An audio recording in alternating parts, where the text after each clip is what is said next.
ಮದುವೆಯ ಮಂಟಪದಲ್ಲಿ ಋತ್ವಿ ಅಪ್ಸರೆಯಂತೆ ಸಿದ್ಧವಾಗಿದ್ದಳು. ಅವಳ ಸೌಂದರ್ಯ ನೋಡಿ ವಿಹಾನ್ಗೆ ಕಣ್ಣು ಮಿಟುಕಿಸಲು ಮರೆತು ಹೋಗಿತ್ತು. ತಾನು ಒಬ್ಬ ಅಪ್ಪಟ ಮದುಮಗನಂತೆ ರಾಜಗಾಂಭೀರ್ಯದಲ್ಲಿ ಮಿಂಚುತ್ತಿದ್ದ ವಿಹಾನ್ ಪದೇ ಪದೇ ಋತ್ವಿಯ ಹತ್ತಿರ ಬಂದು ಅವಳ ಕಿವಿಯಲ್ಲಿ ಪಿಸುಗುಟ್ಟುತ್ತಾ ಅವಳನ್ನು ರೇಗಿಸುತ್ತಿದ್ದನು. ಋತು, ಇವತ್ತು ನೀನು ಎಷ್ಟು ಸುಂದರವಾಗಿ ಕಾಣ್ತಿದ್ದೀಯ ಅಂದರೆ ಪಕ್ಕದಲ್ಲಿ ಮದುವೆ ಆಗ್ತಿರೋ ಈ 2 ಜೋಡಿಗಳನ್ನು ಬಿಟ್ಟು ಎಲ್ಲರೂ ನಿನ್ನನ್ನೇ ನೋಡ್ತಿದ್ದಾರೆ ಎಂದು ಅವಳ ಕೆನ್ನೆ ಸವರಿದಾಗ ಋತ್ವಿ ನಾಚಿಕೆಯಿಂದ ಅವನನ್ನು ದೂರ ತಳ್ಳುತ್ತಿದ್ದಳು.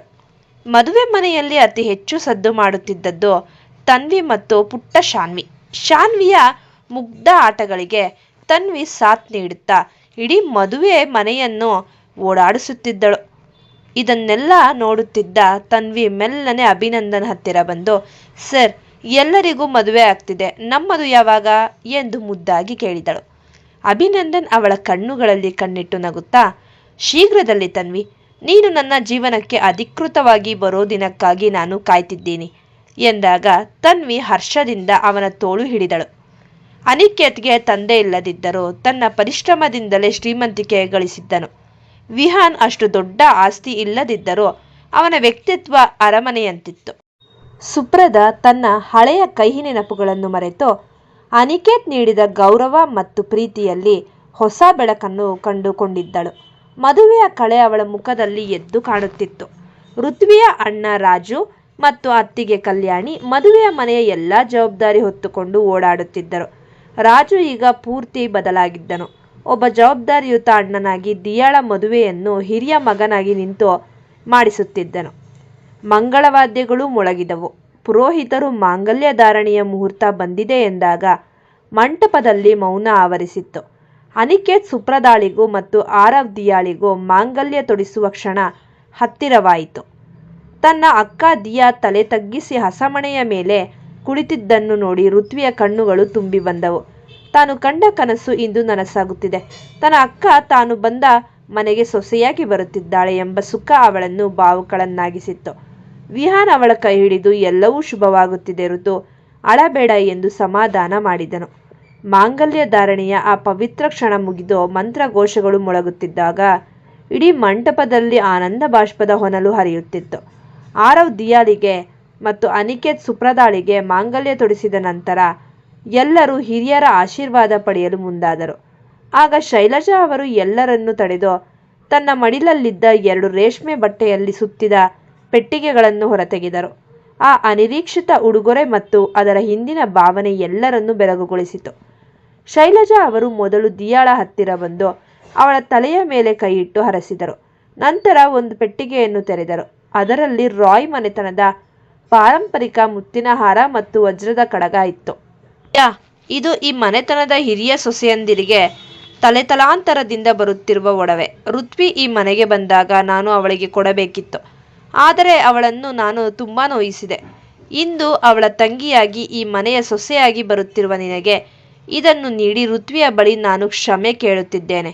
ದಿಯಾ ಕಣ್ಣೀರು ಹಾಕುತ್ತಾ ಅತ್ತೆಯ ಕಾಲಿಗೆ ನಮಸ್ಕರಿಸಿದಳು. ನಂತರ ಶೈಲಜಾ ಸುಪ್ರದಾಳ ಬಳಿ ಬಂದರು. ಅವಳ ಕೈಗೆ ಇನ್ನೊಂದು ಪೆಟ್ಟಿಗೆ ಮತ್ತು ಕೆಲವು ದಾಖಲೆಗಳನ್ನು ನೀಡಿದರು. ಶೈಲಜಾ, ಮಗಳೇ ಸುಪ್ರದಾ, ಇದು ನಮ್ಮ ಕುಟುಂಬದ ಹಳೆಯ ಫಾರ್ಮ್ ಹೌಸ್ ಮತ್ತು ಅದಕ್ಕೆ ಹೊಂದಿಕೊಂಡಿರುವ ಜಮೀನಿನ ಪತ್ರಗಳು. ಇದನ್ನು ಇವತ್ತೇ ನಿನ್ನ ಹೆಸರಿಗೆ ಮಾಡಿಸಿದ್ದೇನೆ. ಇದು ನಿನಗೆ ನನ್ನ ಕಡೆಯಿಂದ ಮದುವೆಯ ಉಡುಗೊರೆ ಮಾತ್ರವಲ್ಲ, ನೀನು ಸ್ವತಂತ್ರ ಬದುಕಿನ ಅಡಿಪಾಯ. ಅನಿಕೇತ್ ಜೊತೆ ನೀನು ಹೊಸ ಸಾಮ್ರಾಜ್ಯ ಕಟ್ಟಿಕೊಳ್ಬೇಕು ಅನ್ನೋದೇ ನನ್ನ ಆಸೆ. ಸುಪ್ರದಾ ತನ್ನ ತಾಯಿಯ ಈ ದೊಡ್ಡ ಮನಸ್ಸನ್ನು ಕಂಡು ಅವಳನ್ನು ಅಪ್ಪಿಕೊಂಡು ಅತ್ತಳು. ಶೈಲಜಾ ಅವರು ಋತ್ವಿಯ ಹತ್ತಿರ ಬಂದು ಅವಳ ಕೈ ಹಿಡಿದು ಎಲ್ಲರ ಮುಂದೆ ಘೋಷಿಸಿದರು. ಶೈಲಜಾ, ಇವತ್ತು ನಾನು ದಿಯಾ ಮತ್ತು ಸುಪ್ರದಾಗೆ ಏನು ಕೊಟ್ಟಿದ್ದೇನೋ ಅದೆಲ್ಲದರ ನಿಜವಾದ ವಾರಸುದಾರಿ ಋತ್ವಿ.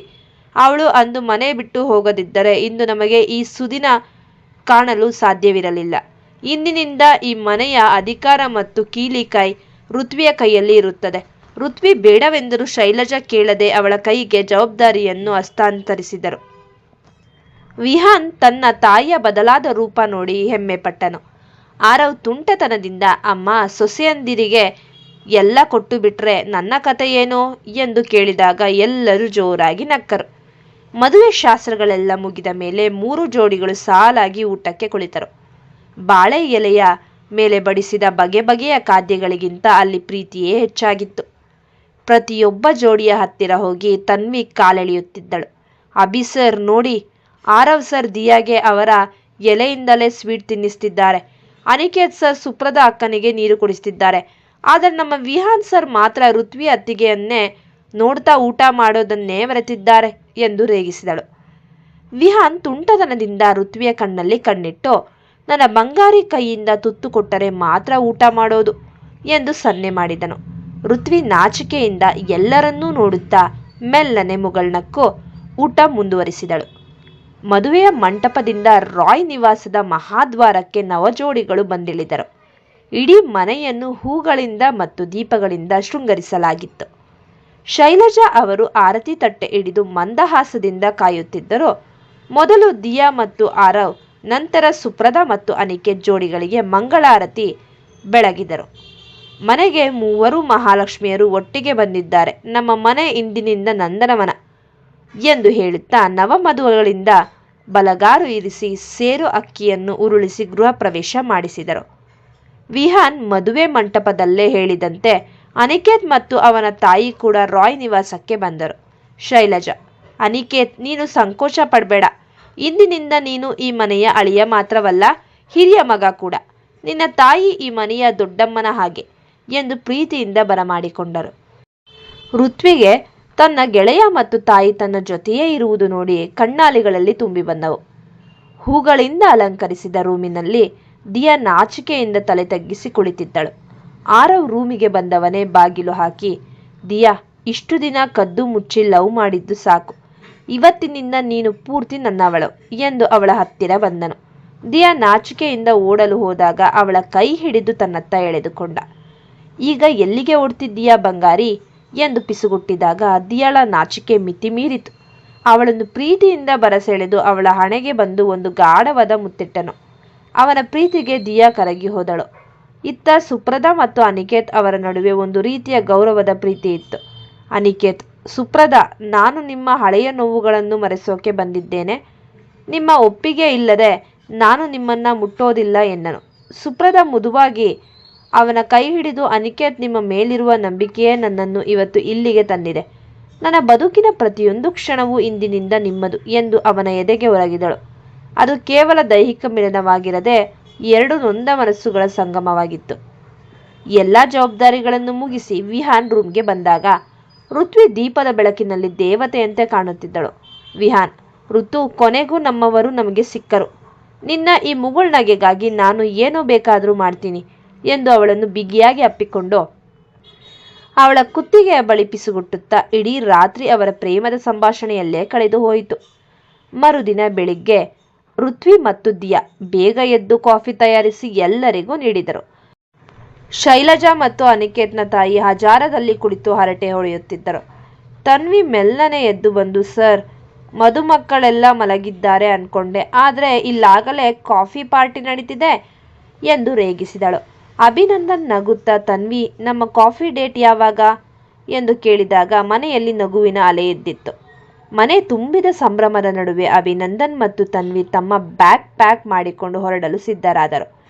ಹೈದರಾಬಾದ್ನಲ್ಲಿ ಗೌರವ್ ಮತ್ತು ಶೀಲಾ ವಿರುದ್ಧದ ಕಾನೂನು ಹೋರಾಟವನ್ನು ಅಂತಿಮ ಹಂತಕ್ಕೆ ತಲುಪಿಸಬೇಕಾದ ಜವಾಬ್ದಾರಿ ಅಭಿಯ ಮೇಲಿತ್ತು.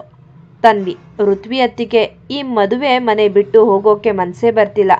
ಆದರೆ ಈ ಅಭಿ ಸರ್ ಇದ್ದಾರಲ್ಲ, ಕೆಲಸ ಅಂತ ನನ್ನನ್ನು ಕರ್ಕೊಂಡು ಹೋಗ್ತಿದ್ದಾರೆ ಎಂದು ಮುದ್ದಾಗಿ ದೂರಿದಳು. ವಿಹಾನ್, ಅಭಿ, ಅಲ್ಲಿನ ಅಪ್ಡೇಟ್ಸ್ ನೀಡ್ತಾ ಇರು. ಗೌರವ್ ಏನಾದರೂ ಹೊಸ ಸಂಚು ಹೂಡಿದ್ರೆ ತಕ್ಷಣ ತಿಳಿಸು ಎಂದು ಕೈ ಕುಲುಕಿದನು. ಎಲ್ಲರ ಆಶೀರ್ವಾದ ಪಡೆದು ಇಬ್ಬರು ಹೈದರಾಬಾದ್ಗೆ ಮರಳಿದರು. ಅನಿಕೇತ್ ಮತ್ತು ಅವನ ತಾಯಿ ರಾಯ್ ನಿವಾಸದಲ್ಲೇ ಉಳಿದುಕೊಂಡಿದ್ದರಿಂದ ಮನೆಗೆ ಹೊಸ ಕಳೆ ಬಂದಿತ್ತು. ಸುಪ್ರದ ಈಗ ಸಂಪೂರ್ಣವಾಗಿ ನೆಮ್ಮದಿಯಾಗಿದ್ದಳು. ಅನಿಕೇತ್, ವಿಹಾನ್, ನಾನು ಇಲ್ಲಿಗೆ ಬಂದಿದ್ದೀನಿ ಅಂದಮೇಲೆ ಸುಮ್ಮನೆ ಕೂರೋಕೆ ಆಗಲ್ಲ. ನನ್ನದೊಂದು ಹಳೆಯ ಪ್ರಾಜೆಕ್ಟ್ ಇದೆ, ಅದನ್ನು ನಾವಿಬ್ಬರೂ ಸೇರಿ ದೊಡ್ಡ ಮಟ್ಟಕ್ಕೆ ಕೊಂಡೊಯ್ಯೋಣ ಎಂದು ವ್ಯವಹಾರದ ಬಗ್ಗೆ ಚರ್ಚಿಸಿದನು. ಅನಿಕೇತ್ನ ಬುದ್ಧಿವಂತಿಕೆ ಮತ್ತು ವಿಹಾನ್ನ ಧೈರ್ಯ ಒಂದಾಗಿ ಹೊಸ ಉದ್ಯಮದ ಕನಸು ಚಿಗುರೊಡೆಯಿತು. ಒಂದು ಕಾಲದಲ್ಲಿ ಕೇವಲ ಅಧಿಕಾರ ಚಲಾಯಿಸುತ್ತಿದ್ದ ಶೈಲಜಾ ಈಗ ಪೂರ್ತಿ ಬದಲಾಗಿದ್ದರು.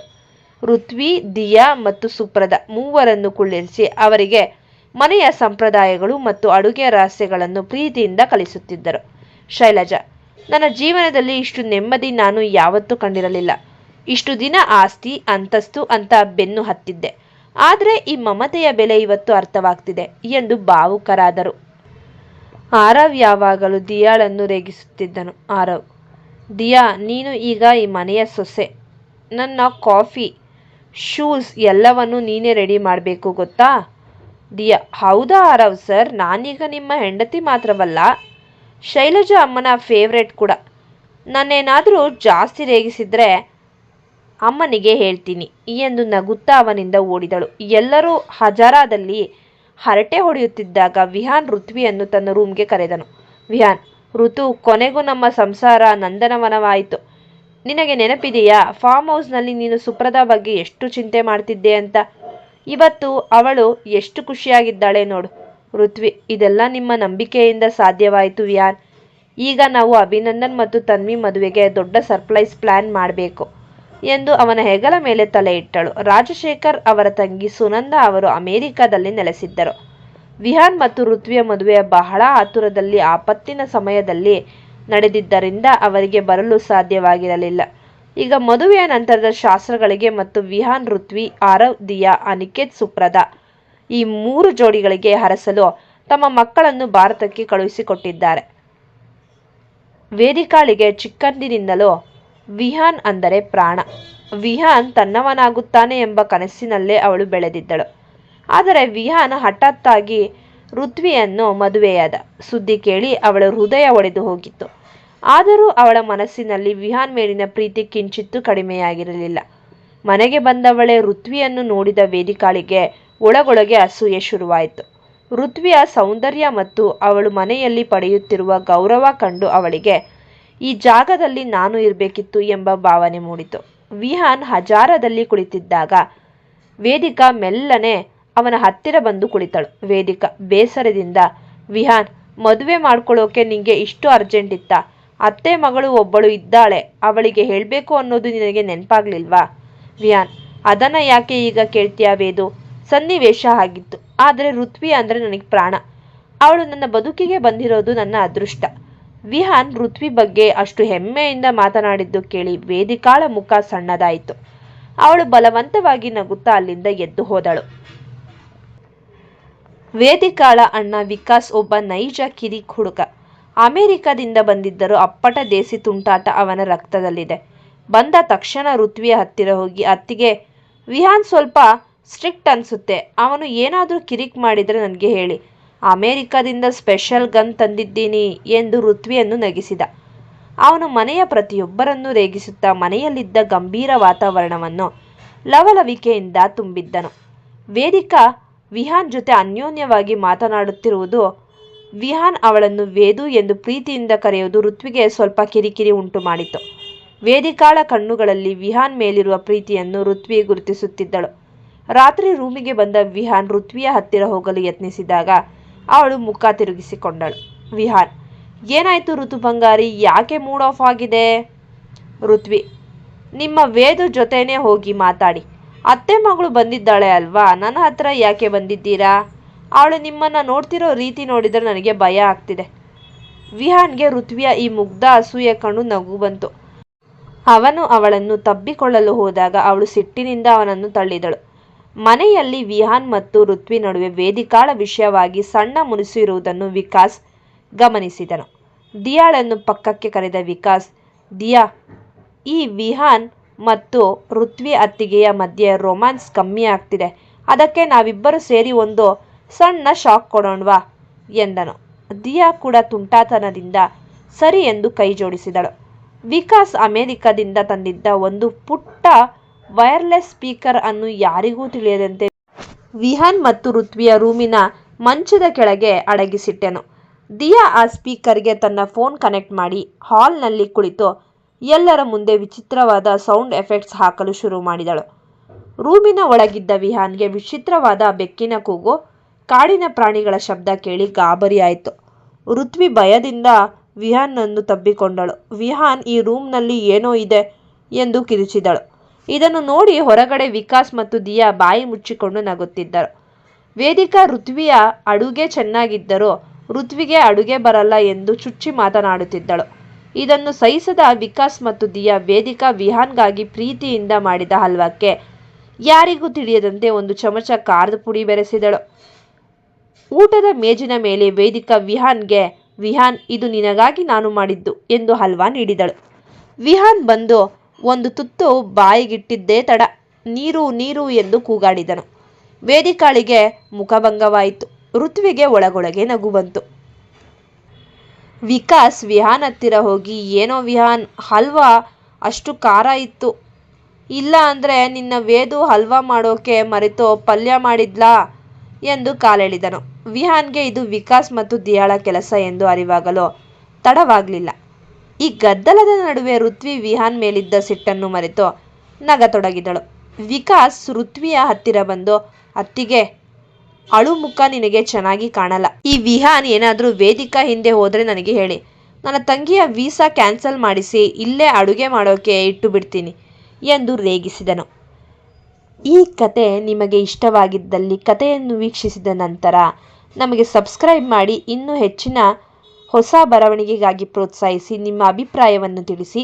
ಧನ್ಯವಾದಗಳು.